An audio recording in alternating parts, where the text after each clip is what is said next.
Hello, welcome to Park Street, the east side to be precise. Okay, to be really precise, welcome to the South Park Street Cemetery. While driving down the busy street outside, you might miss this place, but in recent years it's become quite the tourist destination. I see why. You see, this is an early British era cemetery. They started doing burials over here in 1767, which makes this place upwards of 250 years old. And that is not counting the fact that these aren't just regular burials, but burials heavily decorated with vivid concrete obelisks and monuments, most of which are in Gothic and Indo-Saracenic styles. But that's not why we're here.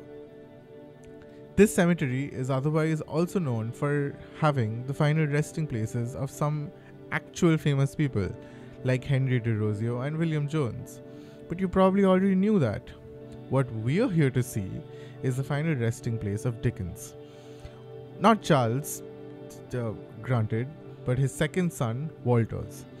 Walter Lander Dickens was a lieutenant in the British Indian Army.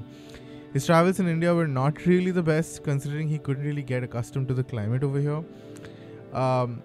He sadly, unfortunately, passed away at just the age of 22 in 1863. He was originally buried in the Bhawanipur Military Cemetery. Yes. His memory was pretty much erased from the city until this obscure New York Times article showed up in 1911.